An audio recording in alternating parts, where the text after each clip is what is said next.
Hey. Welcome to Awkwardly Awesome Podcast. I'm your host, Jason Freeman, and this podcast is Awkwardly Awesome, which you've probably figured out by now. But anyway, I'm thrilled to have my guest today, Denis Nurmela, and I was going to read the bio like I usually do, but I've known Denis for a long time, and I can just tell you a little about him.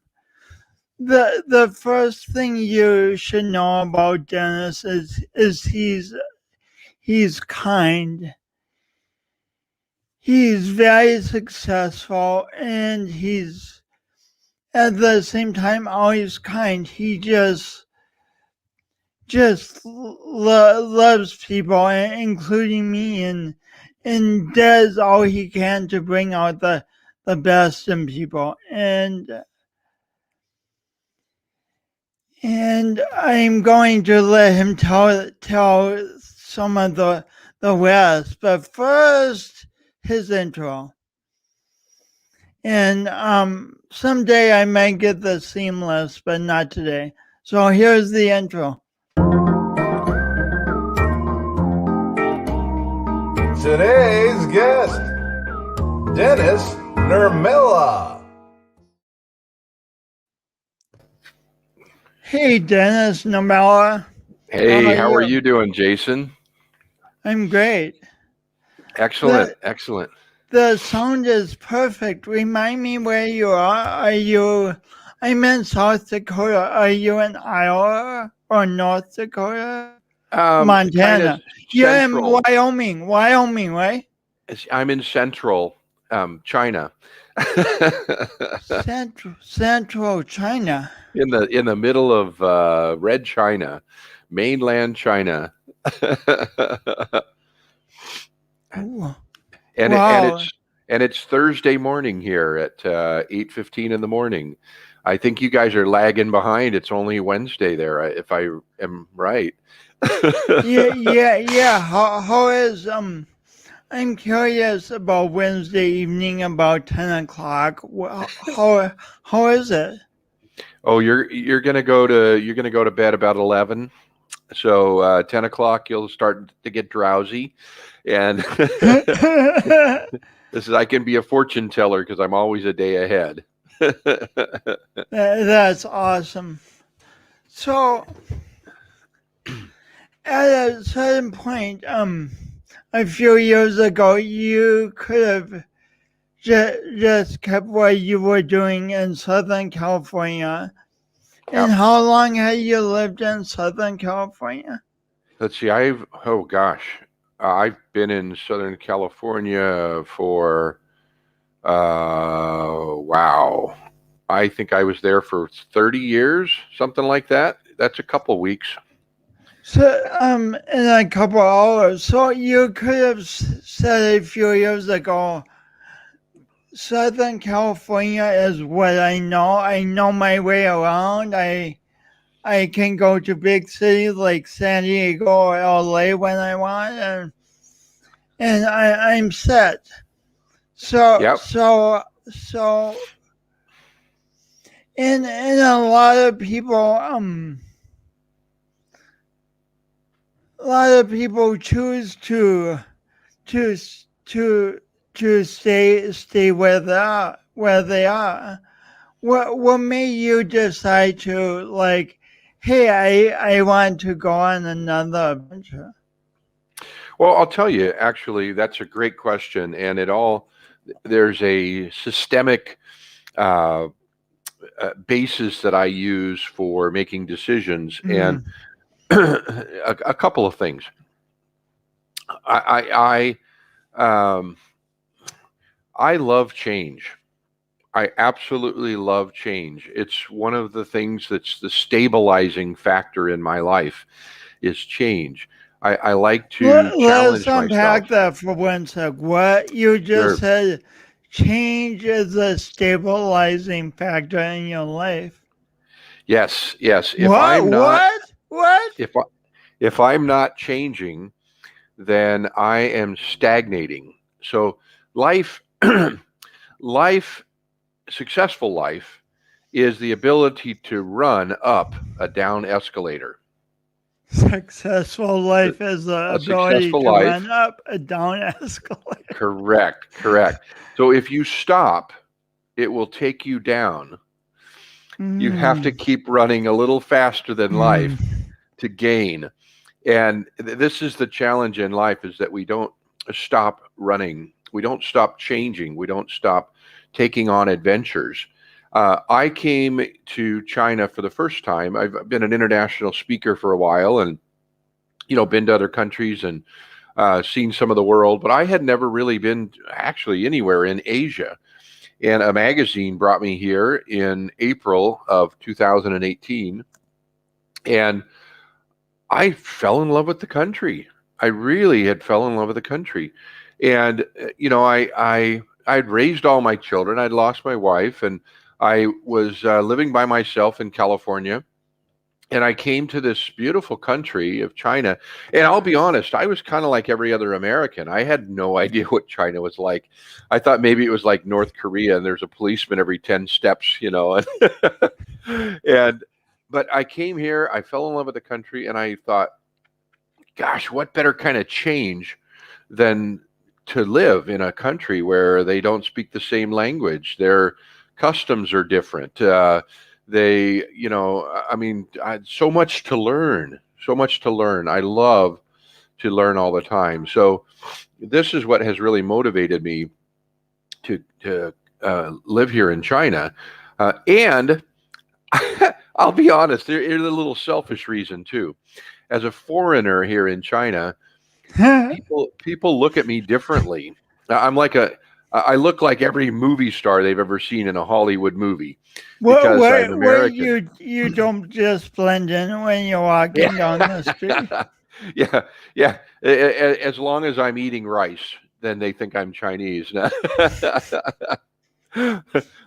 like to say, well, I haven't learned a lot of Chinese, but I'm actually taking some classes now and making some progress. But I say, 我是本地人. It means I'm a local. It's their way of, kind of saying, hey, I know the area. I'm connected here. And I do feel like a local now. I know all the local business people, and I don't even have to go in and tell them what I want at a restaurant around here. I just say how many, they know what I want already. So in all seriousness, when you are walking down the street, you feel like a movie star. Yeah, people will stop and want to take pictures with me. They want to send their little children to talk to me because they know their children, starting in third grade, they start learning English here. So they want their kids to talk to a native speaker. I've met people in their 80s in some countryside towns that have never met a foreigner in their life. And you're the first one that meet? I'm the first one, and they're almost in tears with excitement. This is the funniest one. The funniest one is usually little old ladies trying to take a picture of me from the street. They're trying to make it look like they're just looking at their phone, but they're aiming at me. So I'll do some little pose or something, and then they almost drop their phone. But it's some foreigners don't like that. They're like, hey, just leave me alone. Let me do my thing. But I'm kind of weird. I like change. I like to meet new people. I'm happy what they send their little kids over. I'm a grandpa of 10 grandkids, so I love little kids, and I love to talk to them. In America, it'd be like, don't go talk to that stranger, or if I was an old Chinese guy, they wouldn't send their kids to talk to me. So I do feel special. I teach college, so I'm around younger people. I'm doing younger, healthier things. I'm going on hikes, bike rides, walks, all that stuff. And it's all good for me. It's healthy for me. So this is the motivation. And the key is, I'm going to just add this really quick because it's probably one of the most important reasons I'm here in China, is I see that I can accomplish my mission. My TEDx talk was called How to Change the World. and it talks about teaching our next generation the things that we've learned. And I'm doing that here. My children, I hope they love me, but they definitely don't need me anymore. They're all adults. They're living their lives. But these kids, they're age like 18 to 21, going to college, trying to figure out life and wondering what careers to take, to get into. And they make me feel needed. I teach them in the classroom and I teach them out of the classroom.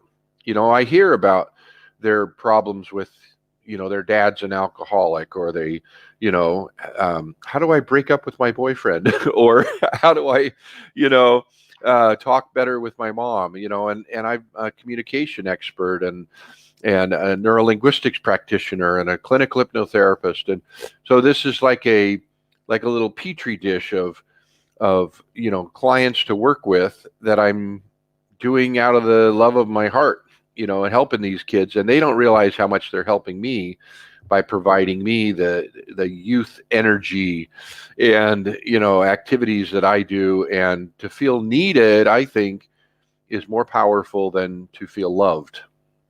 To feel needed is more powerful than to feel loved. Yeah. Yep. And not needed like, I need you to help me with this, but, give me some money. But to be needed for who you are and what you can give in life. I'm at that stage where I don't really need much of anything. I went from having a small farm in California to a small apartment now. And the biggest thing is, let's see if I can show you this. I've got some maps on the wall here. And I've got, which way do I move my head? It's always confusing. Yeah, I've got little flags all over the maps to show like where I've been. And there's the one in the local province there. So the little maps, the little red flags on the maps, it's not so much the places, but it's the people that I meet that's so important. I've gone to about 20 of my students' hometowns, stayed in their homes, got to know their parents, their neighbors. Their family becomes famous for like a month after I leave. You had a foreigner at your house. And it's just wonderful. I've been to homes where they don't have a shower. You have to take a metal bucket and warm it up on the open fire stove in their kitchen, and get some warm water so that you can go wash yourself in the bathroom, and slept on really hard beds. But it's the people and, seeing how their family life is. And there's so much to learn. And that's what I love about being in China. And you don't have to come to China to learn. But for me, I wanted to be completely underwater with lessons to learn. I want to just learn every time I take a breath. Speaking of learning and being of service, we have a lot of you. Yeah, you are a very accomplished person. We'll come back to China. Yeah, well, Mikey says you are in China. Yeah, Mikey, I am in China. I am really in China. I don't have anything to show you that looks Chinese. I should have brought some things in here. Except the maps, I guess. Oh yeah, the map of China over there. Yeah.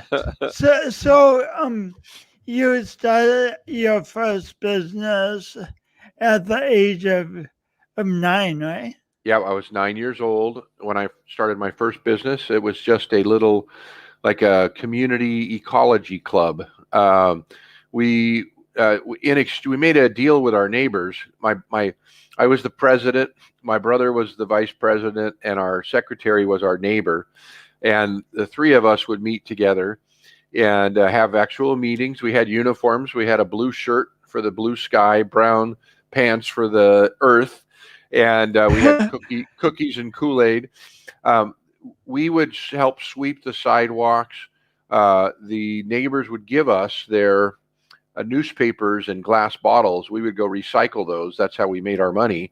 Wow. And so in exchange for helping to keep the neighborhood clean, the neighbors would give us their recyclables, and we got to keep the money. And we used the money for, for drugs. No, I'm just kidding. We used the money to like buy some, old, if somebody had an old beat up trash can, we'd buy them a new trash can. It looked nicer in the neighborhood. We used some, for administrative expenses, which would be like the cookies and the Kool-Aid and things like that. And that was my first business. And then I've run, multi-million-dollar businesses. I've crashed some others to the ground at raging speeds. Been an entrepreneur all my life. Ran a nonprofit in the United States called Yes Place. And that's actually what connected me first with China. The Hunan government used to send college students to my entrepreneurship training program. And you were a speaker there with some of those. I think twice at least. Oh yeah, you did. Yeah, a couple times. Now the Yeah. first group that you spoke to, you don't know this, I don't think, but I have there's a young lady who is proud of her photo with you. Her name is Shajuan, or Emma is her English name. And she is actually the one who, some of those kids, they call me their American dad. And when I was going to first move to China, I was going to move to another city, to Xi'an. And Shajuan said, Dad, why don't you move to Changsha? This is where we all are, And she said, we can help you because you don't know the language. And so anyway, I wound up moving here. She's the reason. But you inspired her also with your talk. After she left California, she came here and in 3 years built a multi-million-dollar company. Wow. And has since stepped down as the CEO and is starting a second company. Amazing young woman. And my Chinese name, actually, which is Shashili, was given to me by her parents. Wow. So they're like my Chinese family. And so I actually have parents here in China that are younger than me, which is kind of a weird dynamic, but it's I'm loving it here. I really love it here. I miss my grandchildren. I hope to go back maybe this next winter. I'm waiting for the United States to get control of the virus issue, and then hopefully all will be okay. So I'll come back for a visit soon. To your 10 grandkids,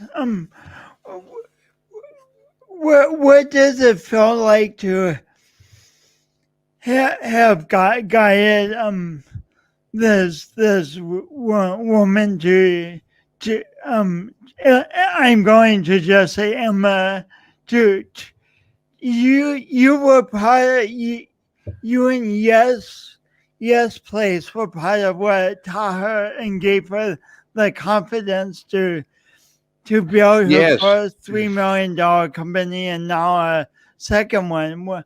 What does it feel like to be part of that chain of wonder? It's kind of like, I always tell her that she's given some talks with me here in China on behalf of the government. And I always tell her, I might have just been the salt in all the ingredients that she put together. She really did all the work.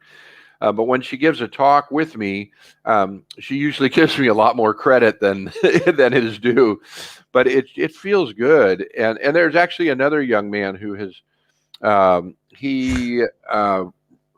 built an app company. They build apps, and they 2 years ago got an investment of equal to about $7 million. And I think they've got about 4 offices in 4 different cities now. They also have been successful. Equal to like $7 million? Yeah. You got an investment of about, in US dollars, that's what he got in Chinese yuan. But so he's also had success. So I've got a couple success stories, but they're not, it's not like I held them by the hand and helped them make millions of dollars. But it just feels good to know that I did something to help season their ingredients to help them create something wonderful. And that's what I want to do in life. I just want to be the flavors, the salt in people's lives to help encourage them. So you don't want to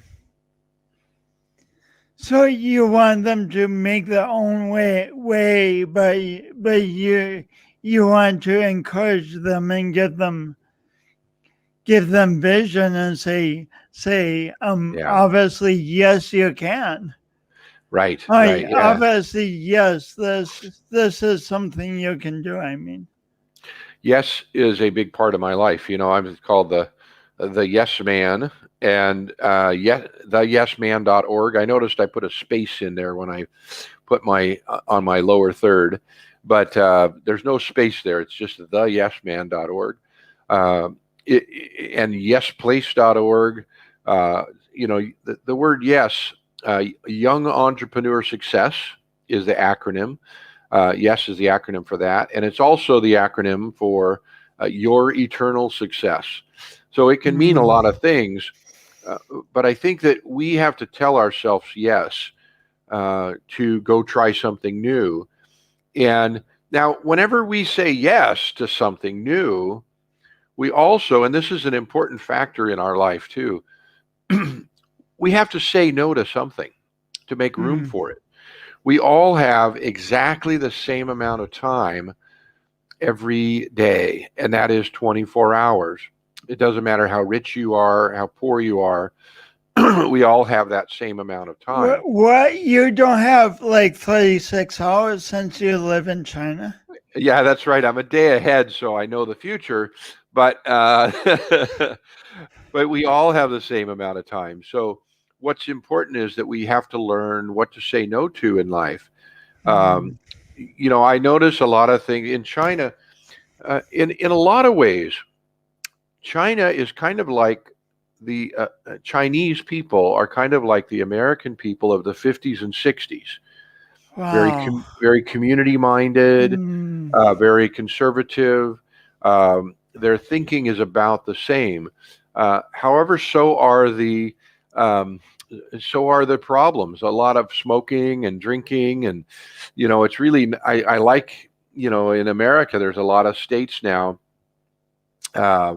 Okay, this is from Tiffany here. I'm just going to read this real quick. This is great. Yes, many of my friends all over the world do Tongo. I'm not familiar with what Tongo is. Where a certain day of the month we mediate the word yes. Sounds interesting. Meditate. Meditate with the word yes. Oh, thank you. Meditate. Yeah. Sometimes we should meditate instead of mediate something.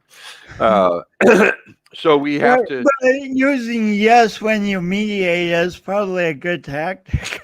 It could be, yeah, unless you're trying to mediate something that you want them to say yes to, and you just say, anyway, I don't know. Okay.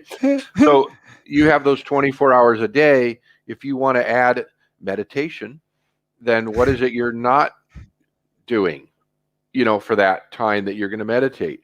So just as important as choosing yes, then you've got to also choose no. In fact, Nathan Osmond is a good friend of mine. He's got an aunt and uncle that are kind of famous, Donnie and Marie, and just a little bit. A little famous, yeah. So, but he likes to go by No. Nathan Osmond. That's his initials. Is No. So, at one point, he and I were looking at doing some kind of a speaking together show or something or event. And we were going to say, something about yes and no. And that was our little theme. We never got anywhere with it, but it seemed like a pretty good thing. But they do go together. I had to say no to seeing my children and grandchildren often when I said yes to moving to China.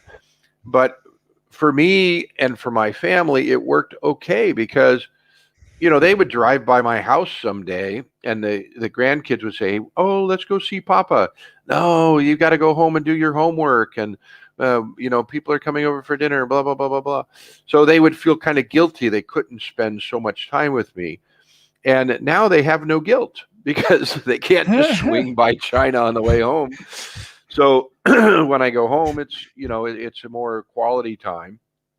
And thank goodness for things like this, video conferencing and all that stuff is pretty Oh, amazing. yeah. I'm going to go on Facebook and share your interview that you're having with this weird guy right now too, huh? I'll share that out with my folks here. Wonderful. So, as you share, think about this question.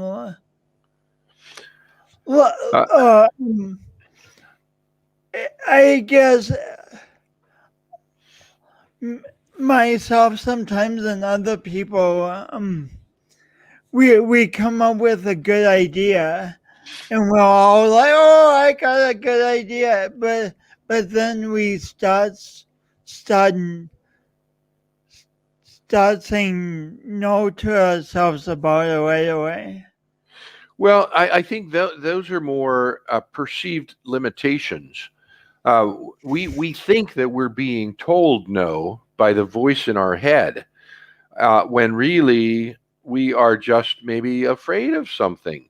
We haven't gotten to a point where we can say, yes, I can step into the unknown.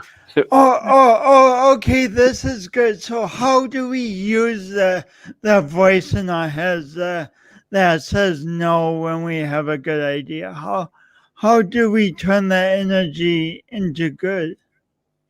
That's a wonderful question. And this has a lot to do with NLP, Neuro-linguistics, which I am a certified practitioner in. And that is that first of all, we need to understand that some of the voices in our head are just random thoughts. It's not from some source of intelligence or from God. I think God isn't always going, hey, telling us a gazillion things. He's man, I don't think God is a savant, and just like, because that's, if we listen to all those voices, there's like 20 million people's voices that we hear in our head.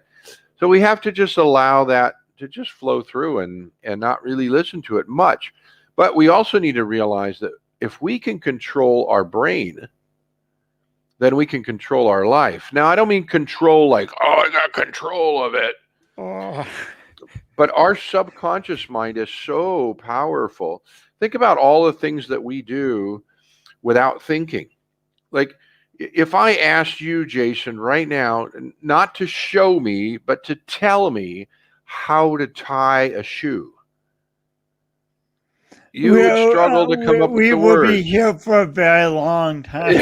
So let's see, you put one of the strings on top of, and then and I remember as a child, my parents taught my conscious mind how to tie a shoe. And there was some story about a rabbit going under a log and through a hole or something. I don't remember the story. But once I did it enough times, I just tie my shoe now while I'm talking to somebody or while I'm listening to the weather report, or I don't even think about it. When I tie a tie, my boys would say, Dad, can you tie this tie for me? And you can't tie it backwards on them. You kind of go, hang on, let me put it on myself. There you go. Because your subconscious mind can do that. Your subconscious mind will often drive your car for you because you miss an exit on the freeway and go, oh, what was I thinking about? Because you weren't paying attention. Your subconscious mind. No, I just have to do a disclaimer. We're not endorsing the idea of your subconscious mind driving your car for you. Yes, and yet it does. And yet it does. You aren't thinking about the pressure that your foot is putting on the gas pedal at that moment. You aren't thinking, are my hands at 10 and 2 o'clock, or are they at 4 and 6 o'clock? Where are you're not consciously aware of all of those things. You're listening to the radio, you're talking to your passenger. So I actually advocate to let your subconscious mind do big tasks in your life because it is in charge of things. We don't wake up in the morning and go, oh, I forgot to breathe. Oh, I forgot. Let me get my heart started. Our subconscious mind does all those things for us. It helps us to, when we take a shower, we don't stop and think, do I wash my left arm first or my right arm? Do I wash my head first? Now, we could consciously try to remember, but we're trying to remember what our subconscious mind made the decision about. So if we can get control of our subconscious mind and influence our subconscious mind through positive visualization, okay, and I'll explain that in a minute. But if we can influence our mind through positive visualization, then we can accomplish much more. It is a thing that Olympic athletes do all the time. When they run through that finish line in first place, they've done it 1,000 times in their mind already. They've already been thinking that. So why don't we do the same thing? We can train our subconscious mind to accept opportunities and change and have a more successful life by visualizing the end result and looking at how did I get there? I've been there 1,000,000 times. Put it in your mind. Future positive visualization is that ability to get to a place that you've already been in your mind. That's how we get successful. So what is the future visualization? How does it connect to present action? Because, for example, you didn't just visualize going to China and forever. You actually went to China and you now live in China. So how do the two link? Well, what happens is by allowing your subconscious mind to take charge of whatever it is that you really want to do, that you have visualized, then it kind of seems natural. It just seems like the right thing to do. So let's say, let's pretend that you're a college student right now, Jason, and let's say that you have a test to take tonight. Now, I can be a good friend, and I can just say, hey, Jason, good luck on that test tonight, man. I hope you study hard. I hope the answers just come to you. I hope you get an A on the test. And that sounds great. Those are all positive things. I said nice things, and I wished you luck. But because I'm a weirdo and I understand psychology and hypnosis and neuro-linguistics, instead, I'm going to use a future positive visualization on you and say, oh, Jason, you know what? Imagine it's tomorrow morning and you wake up and you feel so good because you did so well on that test last night. You studied hard, the answers just came to you, and you got an A. And now you got the whole day ahead of you to enjoy. Isn't that wonderful that it's behind you? Now, what's going to happen is your subconscious mind goes, ooh, I want that feeling tomorrow morning. In fact, right now, Jason, you might be a little upset that you don't have a test tonight because you want to feel like that in the morning. So what I've done is created a desire of tasting the ice cream that you haven't even made yet. And so all of a sudden, you're going to want to make some ice cream because I've given you the taste of it. So the studying will be easier. It will be less of a chore. You aren't going to be working really hard to get an A on the test. Instead, you're going to feel focused. You're going to feel energy. And of course, there's other tricks, listening to Baroque music, which is tuned very closely to what your brain waves are. And there's some other tricks. But this future positive visualization is how we can get ourselves to a place that we've never been before by using the power of our subconscious mind.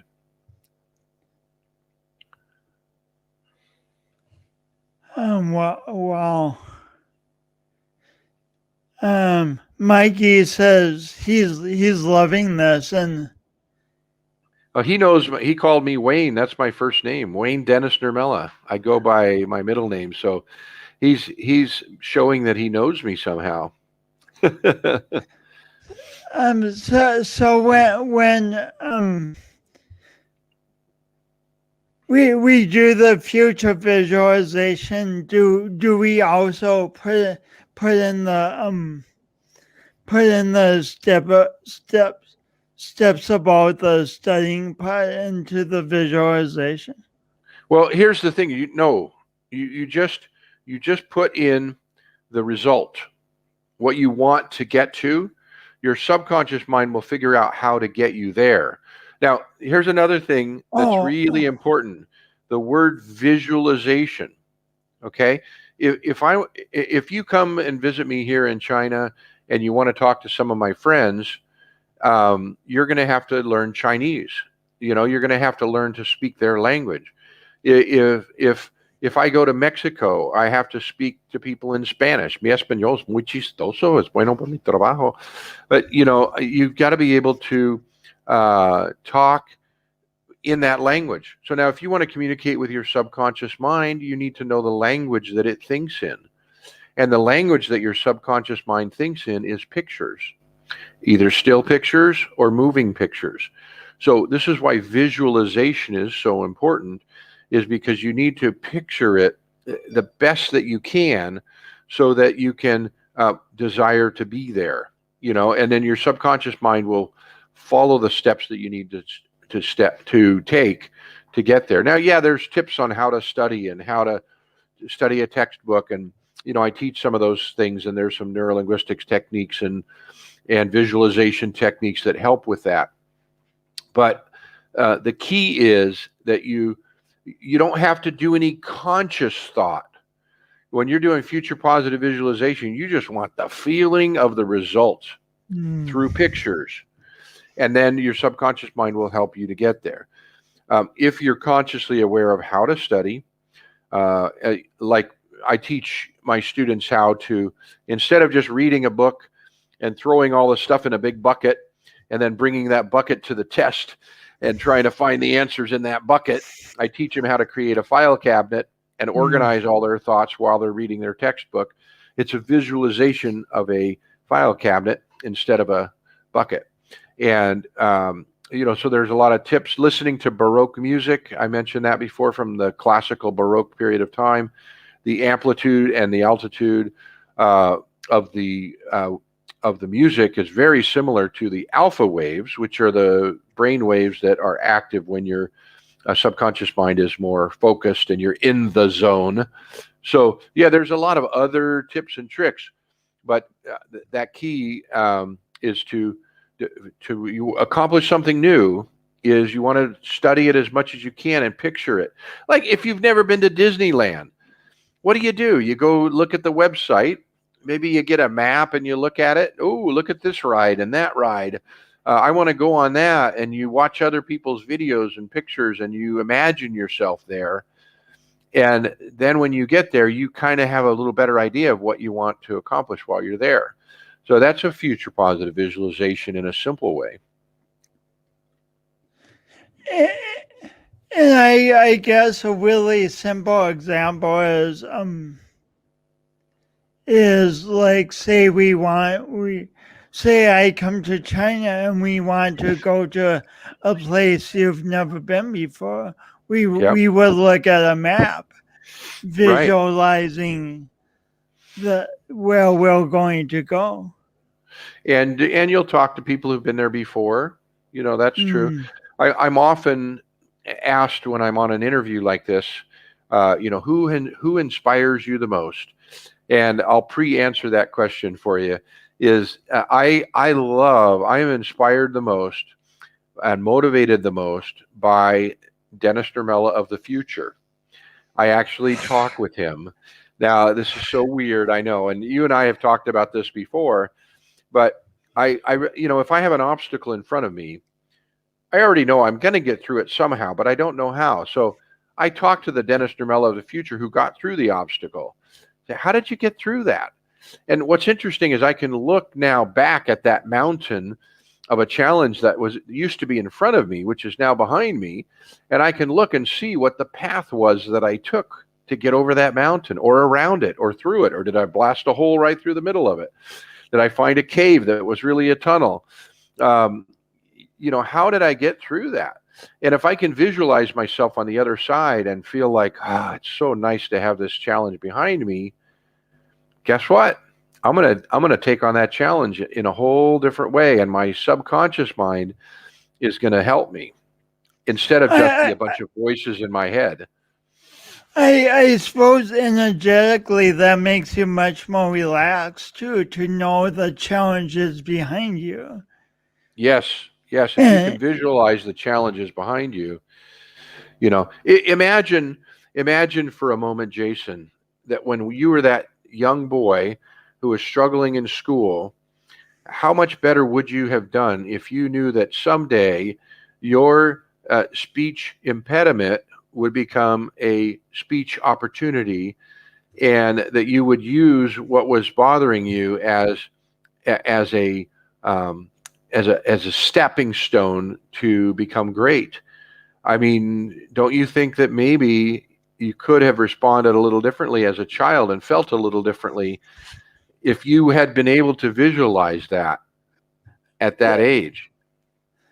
that's such a great example. When I got in trouble in seventh grade, like I couldn't see anything ahead of me, and without that perspective, it just created a very dark place. But if I could see sunny days and talking to Denis Nurmela in China in the future, That's true. It's true, and it helps to like these college students I work with. They a lot of them, because I teach students who are majoring in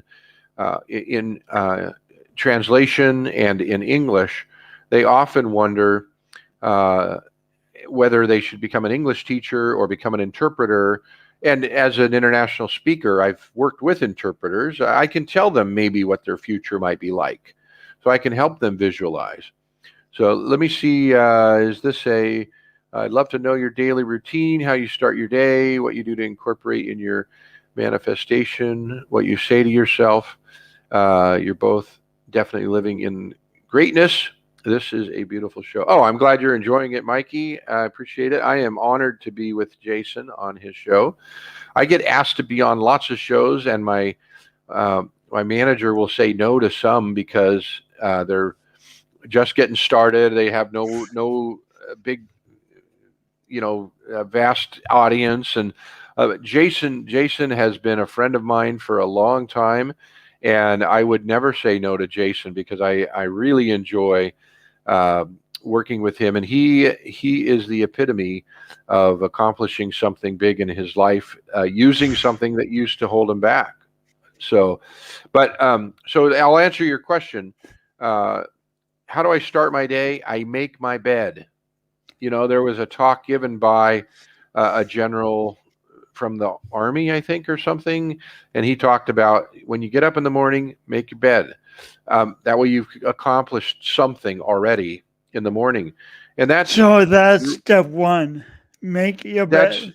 make your bed. Yeah, just make it, and you can feel like, hey, I did something and I accomplished something. And later, you don't have to worry like if somebody's going to swing by your house. Did I make my bed? Did I do this? Did I do that? So I think that's a big step. That's part of my routine. I don't have a big routine. I don't get up in the morning and do yoga and drink raspberry tea and have some kind of a burn some incense or something. I really don't. I think I make my bed. I check my before I go to bed. I check my calendar because my manager puts together my schedule, so I might see something new for the next day on there. I'll check my schedule before I go to bed. I have a prayer. I think of the people I love before I fall asleep because that's what drives me in life. And then I get up in the morning, make my bed, check my phone, probably check my phone first. Everybody says, don't check your phone. Whatever. I check my phone every day and then make my bed and get up and do what I got to do for the day. So, Speaking of schedule, do you have till 15 after? Say that again. I'm sorry, I didn't hear you. Speaking of your schedule, do you have till 15 after the hour? Do I have until 15 after? Let me look here. Let me look and see what I've got next here. I do. Yes, I am good. I am Yeah. actually. She booked me until 9:15 in the morning, my time. Nice. I should have clarified this beforehand, but No, imperfect. it's fine. It's fine. No problem. No problem. I wanted to ask you this. You created businesses and you've taught your other books, but done an NLP, but you were also in the Air Force. Right. What did you learn from that time in your life that helps you today? You know, there were many things. I learned that you never know. This is something gosh, I think I haven't shared this. By the way, good comment from Tiffany there. Laughter and smile with gratitude is how she starts her day. That's awesome. I am always a happy guy. Always a happy guy. Even when I'm being challenged, I'm thinking, cool, what am I going to learn from this? You know? So one of the things with being in the Air Force started before I got in the Air Force. I signed up under what was called the Delayed Enlistment Program. And I really haven't shared this. This is an exclusive for you, Jason. Oh But wow! You heard it first on you heard it first here, yeah. And Ugly Awesome podcast. this was back in the dinosaur day when I first joined the Air Force in 1981. I wasn't 18 yet. My dad had to help me sign the paperwork. I signed it at age 17, and so I had to wait until I was 18. And I went and volunteered with the recruiter, and I just wanted to get myself around the military people. So I helped him with doing some paperwork in his office and stuff like that. I wasn't paid for it, but I was able to just volunteer, and I was excited about going in and getting this interesting training. And then when I was in my basic training at Lackland Air Force Base in Texas, San Antonio, Texas. That sounds hot. It was hot down there, yeah. So I wanted to work on computers. That was, my goal. But you couldn't choose your job at that time. During different times of recruitment or whatever, they give you different benefits. But at that time, you couldn't choose. So, but I had tested high. I did good on the test, and I got computers. And I was like, wow, that's fantastic. I didn't find out until like a year later. The guy who was in charge of assignments at Lackland Air Force Base used to work with my recruiter somewhere.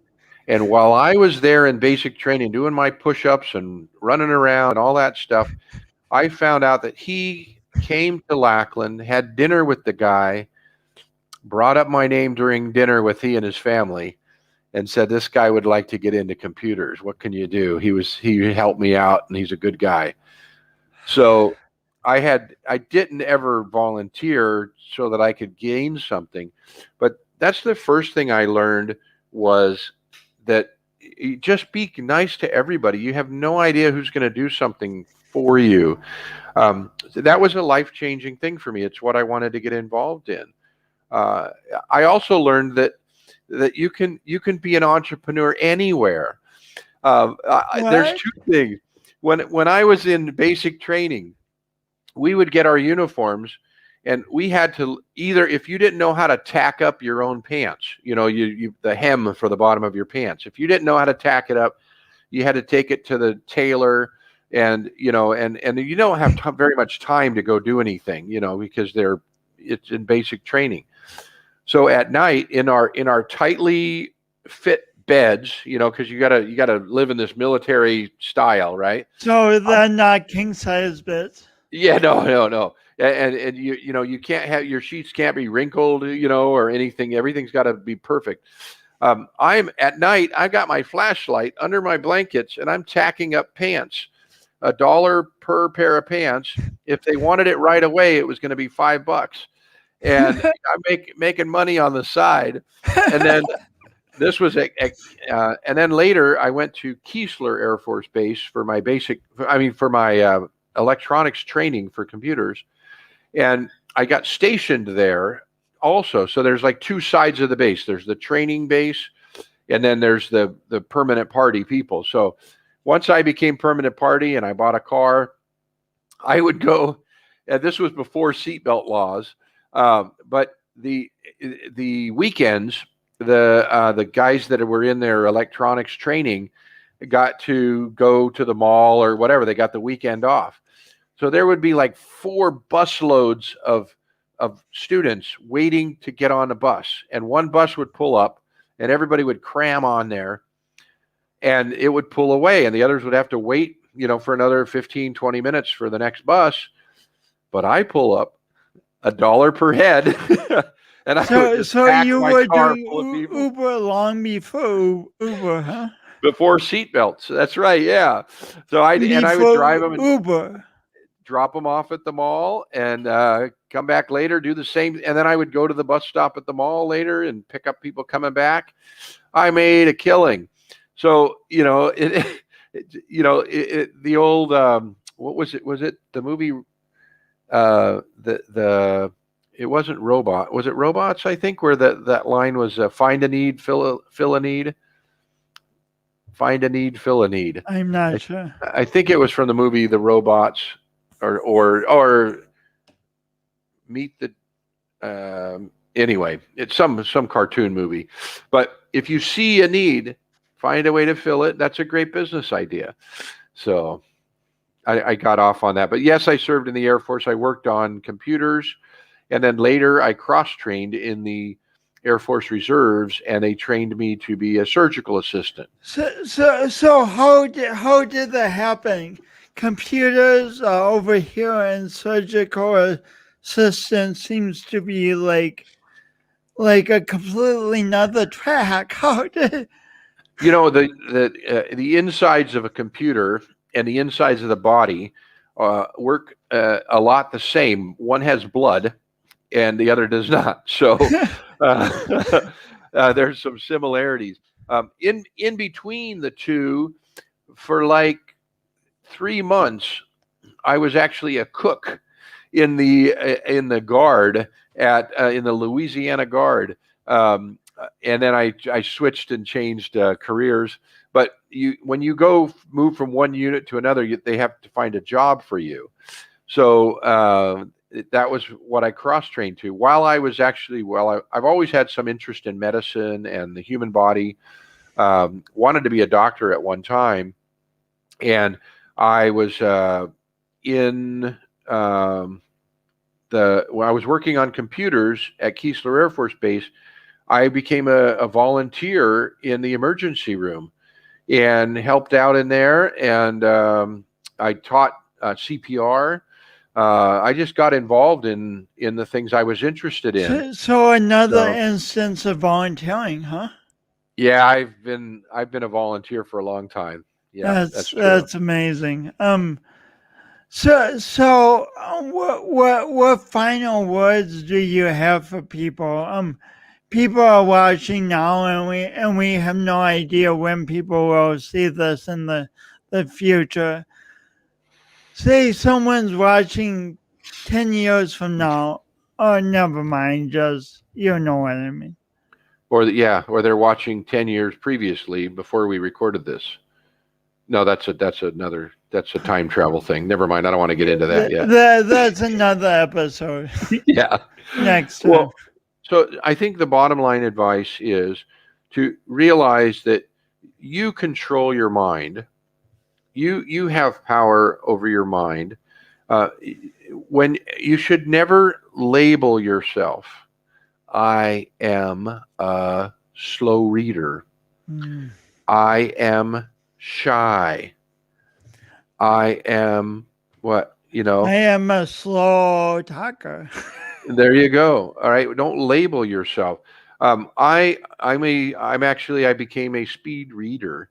I read up to 2,000 words a minute, but I used to read slowly when I was young. I used to read very slowly. But had I labeled myself a slow reader, like this is who I am, I never would have taken a speed reading course. You would have put a cap on your opportunity for growth. Right, exactly. Exactly. Yep. So it's, you could have labeled yourself, I am speech impaired. But instead you say, I speak with a speech impediment. I speak with a speech accent. And You I change call the this words. a gift nowadays. Exactly. So if you change the words, you change the meaning. If you change the way that you say something, you change the meaning. And I think it's important. We may say, sticks and stones can break my bones, but words will never hurt me. Words can hurt you, especially if you're the one saying the words, because you're going to believe them. So why not start saying things that you don't yet believe, but you would Mm, like to? mm, And start talking to yourself in the self you want to become, not the self who you think you are when you're in a depressed mood. mm, Start mm, talking to yourself about the person that you.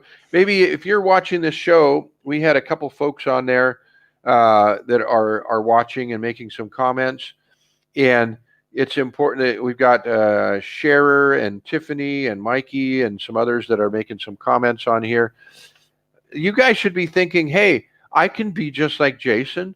I can do my own podcasts. Hey, I could be just like Dennis. I can go live in another country. mm, Open up mm, your mind to mm, who being who you can. I can, Jason, you and I have both written books. Say, hey, guess what? You guys can write a book. And a mm, lot of times you will label yourself. You say, I can't write a book. I'm not an author. Uh-uh. When I used to have a TV show and radio show, people mm, would say, "Well, I've thought about writing a book, but I'm not really an author." I said, "No, you are an author. You're an mm, author of the up and coming book called what? What are you going to call it? When are you going to be done with it? What date can we expect to see it?" mm. Right? Awesome. So those of you that have ever thought about writing a book, change your Mm, thinking. You are an mm. author. You, you are an author of the up and coming book called what? So change your words, change your thoughts to what you want to become, and you're going to stand a much greater chance at becoming that. It's not because of external influences and Mm. external challenges and external opportunities. The great philosopher Milton Berle once said, if opportunity doesn't knock, build a door. It's, That's it's awesome. because you don't hear it knocking. It's knocking all the time. You have to get yourself ready to hear the opportunity knocking. So I think that, good luck is often disguised as a pair of overalls and work gloves. And it's true. We have to do the work. And if we get our mind doing work for us, our subconscious mind Mm, getting us closer to the goals and beyond the goals. If you've ever taken a class about karate chopping a piece of wood, your vision has to be through the wood, not at the wood. You have to visualize going through it, not just hitting it, bow, because it's going to hurt like heck and you're not going to break the wood. You got to go through the wood. So you've got to mm, consider yourself what it feels like when you ran that race, when you finished the race. You've got to envision mm. that. When I ran the Los Angeles Marathon, I wanted to do it my goal was to do it in under 8 hours. Now, for those of you that know anything about marathons, that's pretty slow. But for me, that was my accomplishment. I wanted to do it in under 8 hours because that's when they shut down the races at 8 hours. But when I got to the finish line, it said like 8:03 or something like that. And at the end, I was running through with my coach. He was dressed as Darth Vader. Oh, here, I can show you let's see if I can. Dennis?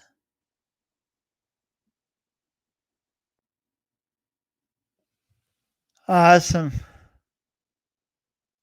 Wow, that's so cool. Can you hear me?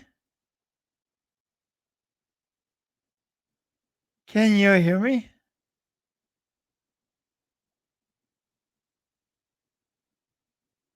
Dennis? Okay, I think I'm back. I hit a button while I was doing that. Can you hear me? Yeah. So he holds several world records as a long distance runner, and he was encouraging. He looked at the time. I go, I didn't make 8. He goes, yeah.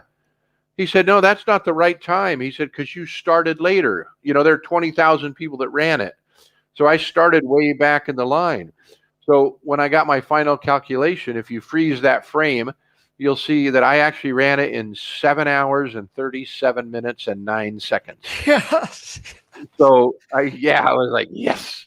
But when I first finished it, I thought, oh, I didn't make it. I wanted to do it in under 8 hours, and they were starting to take down the finish line when I was running through, and I was like, but it was just my thinking. I didn't realize that was the time for the guy that was at the front of the race when the gun went off. I didn't cross the starting line until 15 minutes later, So once my number got registered running through the thing, I actually did do it in under 8. So I could have allowed my thinking to think I didn't make it. And I didn't open the envelope later to see what my real time was. And I would have thought forever that I didn't meet my goal. So it's important. Inspiring. Can I get your thoughts on one more quick question, and then Absolutely. we'll be done? I like to talk about the power of doing our imperfect best, and it's kind of what you're talking about, having the best in mind, and then when imperfections come up, using them to move forward towards the best.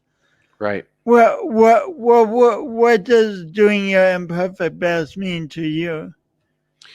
To me, doing my imperfect best means to get to that visualization that I want to get to, even if I knock something over on the way. that was a great visual. Thank you very much. It was just something nearby. Even if, okay, I'm starting to learn Chinese now actively, finally. And three other guys on their electric motorcycles out in front of Walmart here the other day asked me, they knew a little English, and they said, how old are you? And I'm 58, which is Wu Shaba. And so I told them in Chinese, because I wanted to show off that I could speak Chinese. I told them that I'm 58 years old. But then as I walked away, I realized I told them Arshaba, which is 28. And then I realized as I was walking away, it was too late to go back and try to correct it. But then I realized that these guys were going, oh, he doesn't want to tell us. He's just lying about his age. So I realized it was a big goof. It was a big goof that I made. But you know what? It's a great, funny story. I was able to tell all my students, hey, I tried to use some Chinese and I screwed up. And I tell my students in class also, hey, when you're in my class, I want you to make mistakes because I want you to try. I want you to attempt to be successful.